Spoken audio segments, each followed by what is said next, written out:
Oh, hi. Oh, are we on? Well, Oh. we didn't know. Look at that. Hi, how are Awkward. you? Hello. We're Hi. back with another interview, and I'm here with Steve Dickinson, a technical animator at the Coalition, and I'm going to stop doing this voice now because it's really hard. I really like it. Yeah, thank you. Yeah, Hi, you're Steve. welcome. How are you doing? I'm doing pretty good. You been having a good time so far? Yeah, they have beer. They do. It's true. It is There's true. a lot, and we're getting very loud because there's a lot of beer. There is. So we're going to get right into it. We have some questions for you, and right. you are not allowed to be scared. Oh, thank you. And so I'm going to yell them at you. Oh, good. Yes. What inspired you to get into animation? A viable income. Oh, wait. That's not for animation. That would have been programming. Yeah, that would be. The way I entered animation is kind of a long story, but it was a bunch of flukes and coincidences that actually led into working on a children's TV show called Hippo Tupco back in 2001, and I literally fluked into it and seemed to really like and enjoyed it quite a bit, and it kind of spiraled from there. TV animation started into film, and then I started into games in 2004. 2004.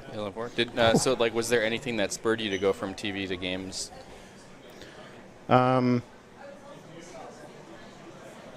No.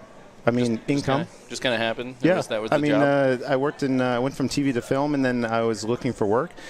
Ended up on Prince of Persia and at Ubisoft in Montreal, and I kind of just fell in. My love of games kind of was born and solidified in that production, and I haven't left since, and I've never wanted to leave since. Nice. Yeah. Cool.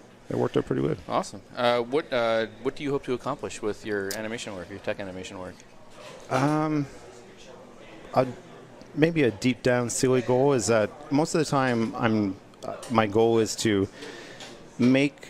I kind of work in between animators and programmers. I'm kind of like the centerpiece of an Oreo cookie, the cool, really awesome white piece in the center there. The good The one stuff. that people just lick? Yeah, that's Okay, what they so look it up. that's- yeah. So, and my biggest goal when any place I work at is to make the animators, to make them more technical and make the programmers more artistic.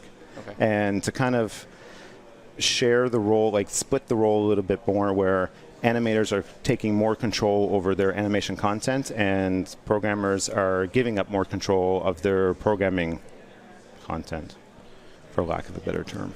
They're ones and zeros. They're ones and zeros. Yeah, they do like their ones and zeros. They have a lot of those. They do. Yeah. They there's copy only- and paste from Google a lot. Yeah, it's insane that they have to use the translator for that. Yeah, I don't know how they do it. So, what's your favorite bit of game animation, or system? You're a tech animator. Maybe you look at it from a more systemic approach. What do you like? Games recently that I've played that a good friend of mine, Jeff Lester, bugged the hell out of me to play Inside. Oh my God! And Yes. over and over and over and over and over again if he's watching.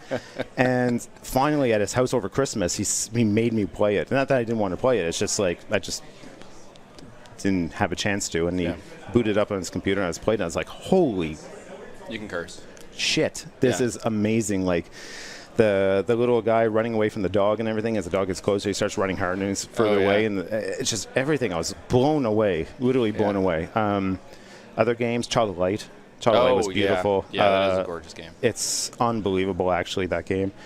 Animation systems that I've worked on in the past that I'm really had a lot of fun with was on Assassin's Creed Unity, our pre-step, stop, start system that we did. It was an overly complicated monster of a system, but we were able, with the tool set that we had, we were able to do such fine dexterity with it that it was a lot of fun. Between starting to go from high profile to low profile and going back and forth and starting and stopping, and the lead animator on that project, Fred Taylor, he is an amazing lead animator, and the content that we were able to put out, but and the tech side that we had to put it all together, plus the gameplay programmer Andrew Murray, we were able to do so much with that, and it was actually a really fun system to work on.